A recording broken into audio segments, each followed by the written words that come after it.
a fair bit of controversy here on these MLB The Show 22 top 10s, but I know for a fact there is at least one player on this top 10 that you really like that I just cannot put on the top 10 list. Third base is a tough position, but with how I weigh the third base position, there's certain things I prefer more in comparison to other players. So my list might be pretty controversial in comparison to some of your guys' top 10s. I do again want to emphasize, based on my experiences, I am making these lists. While my tier lists that I usually make in other videos are more so for good recommendations, I really want to lean these lists more so towards my experiences with the cards. Be a little bit more particular because for me, with how a player plays for me, I want to judge their rankings based off that, with a little bit more bias towards that in comparison to just pure attributes. So if you disagree with me on this tier list, absolutely let me know in the comments. I would love to hear your thoughts on which players that you've liked more than I have. But let's hop on into the third base list and let's stir the pot a little bit, shall we? So in terms of third base, I definitely want power. I want a good mix of contact as well, and I do care about defense a little bit more than, say, first base. So players who are worse defenders, I'm going to punish more at third base because this is a position where it matters more.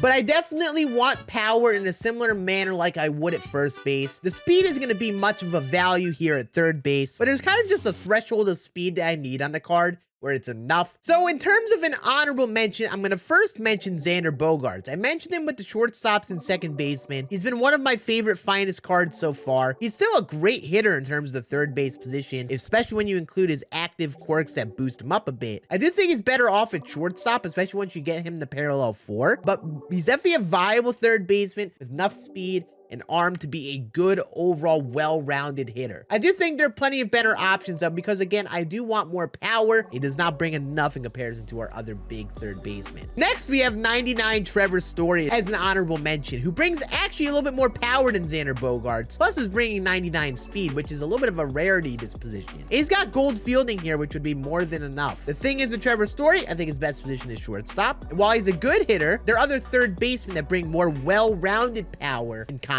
So, 105, 110, in terms of all the third basemen, is a little weak in comparison to other options. So, I don't think I could put him in the top 10. And then last honorable mention, I have 99 Eddie Matthews. In previous years, I probably would have put him in the top 10 based on how I did with them. But for some reason this year, I just did not get Eddie's swing down. I found that I just didn't hit the ball for that much power. I was not squaring up the ball much with him. Just in general, he's not really a good launch angle guy. He doesn't elevate the ball that much. He's kind of like a line drive type hitter, even with that level of power from my experience. I might have to use Eddie more, but from my experience, I didn't love him. So I'm gonna leave him out of the top 10 and list him as an honorable mention.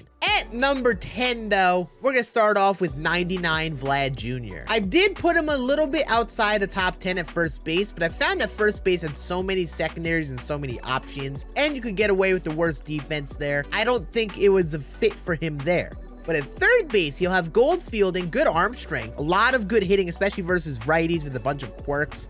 I think the quirks and his swing really help him to play above some of those guys in the honorable mentions in terms of a third baseman. I'm going to put him right at number 10. At number 9, I've got 99 Albert Pujols, who in my opinion is just like a better Eddie Matthews. The hitting attributes are similar, and he'd also have gold fielding at third base, but I just like Pujols' swing a lot better. For some reason with Pujols this year, I just really crushed with this card, and really any version of him. So I'm going to put him right at number 9. However, he's definitely more of a valid pinch hitter if you have really stacked teams and other options you like. And especially this card is probably better off at first base. At number 8, yes, I'm going to put Jose Ramirez. Switch hitting. He's going to bring a lot of quirks like Vlad Jr., and at least at third base, he can get up to diamond fielding. I do think a card like this would end up being better off as a second baseman, shortstop, or any of the other secondaries, because that's where you could find more value in the speed. Nonetheless, J-Ram is still great versus righties, solid versus lefties. The 125 vision's underrated, but I think there are other third basemen that bring way more well-rounded hitting. And honestly, I think he is the best overall switch hitting third base option. You'll see some other switch hitters are not on this list crazy enough, but I do think that there are other overall hitters that bring better attributes and who I've done better with that would be better third base options. At number 7, I have 99 Corey Seager, who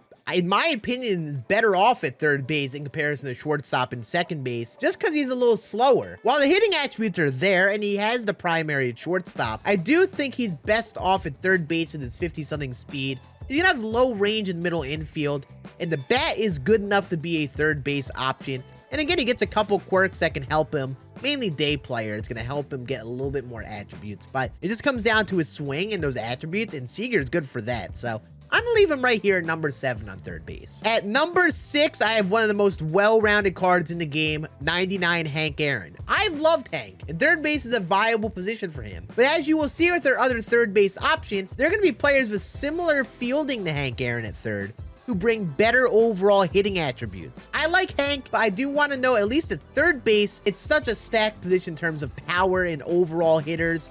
I think his best position is still second base without a doubt. So I'm going to leave him here at the number 6 spot at third base. But as you will see, I have other players with better overall hitting I'm going to mention before him. At number 5, we have our first appearance from 99 Gary Sheffield. It's crazy how good they made the hitting. He's like a better Albert Pujols, an Eddie Matthews type hitter, 125 power, good vision. Yeah, he will have bronze fielding at third base, but if there's any silver lining, he at least has a good arm. The defense is gonna suck, but at least the level of hitting he's bringing is near top tier. As much as I haven't loved Sheffield so far this year, I think he's definitely a top third base option still with the level of hitting he's bringing. So I'm gonna leave him here, right here at number 5. At number 4, I've got to talk about him again, none other than Jimmy Fox. I will certainly say I don't have him higher on this tier list because of his defensive ratings at third. His best position, in my opinion, is gonna be first base or catcher, because you get away with his lower fielding there. Like, at least he's a good enough hitter at catcher where he can get away with the fielding. There are other competitive third base options with this level of hitting attributes. And as good as Jimmy Fox has been for me offensively, he's definitely better off playing at his other positions. So I'm gonna leave him here at number 4. But as you will see, I have other third basemen that have more well-rounded attributes that I would way rather prefer. These next two are nearly a coin flip in my opinion. But at number 3, I have 99 Manny Machado. Just in general, the reason why someone like Machado is a great third baseman, because he's bringing great overall hitting. He's also getting some quirks to help him boost up those attributes a little bit more with diamond fielding, which I think actually gets valuable at third. Plus, you know, middle of the road speed, he's gonna hit for some doubles power too. However, the thing with Manny is for some reason this year, I've not been as good with him as the next player up. You know, this is one of the best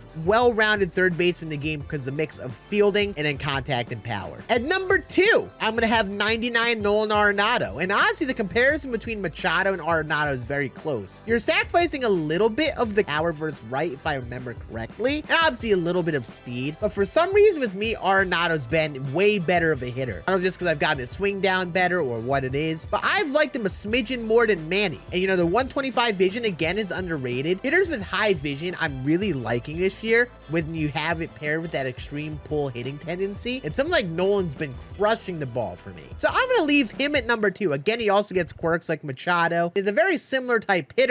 It's just the comparison between those two is like they have slight differences. And I'm going to lean towards Arenado, so I'll leave him number 2. And number 1 is not this guy. I want to talk about him quickly because I don't have him on this top 10. George Brett is great. I know a lot of people like him. Thing with George Brett is his fielding is a lie. I don't care what anyone says. His gold to diamond fielding plays a lot worse than it should. And I have no real idea why. I don't know if it's because he's a smaller body player or if it's just because his reaction.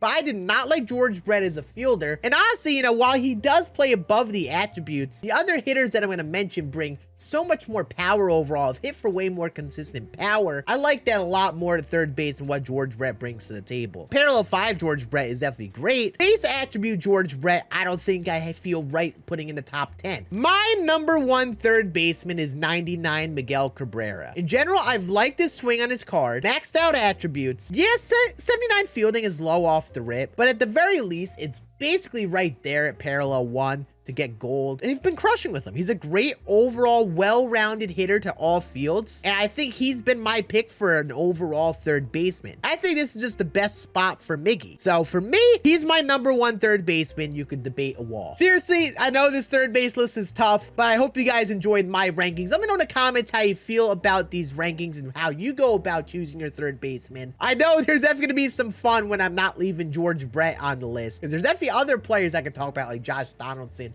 and Austin Riley, who I loved, but I think I gotta keep out of top 10 because I think there's so many better options now. You all have a great rest of your day, and feel free to check out the other tier list and top 10 that I've made so far. I'll see you all again on the next one tomorrow. Deuces.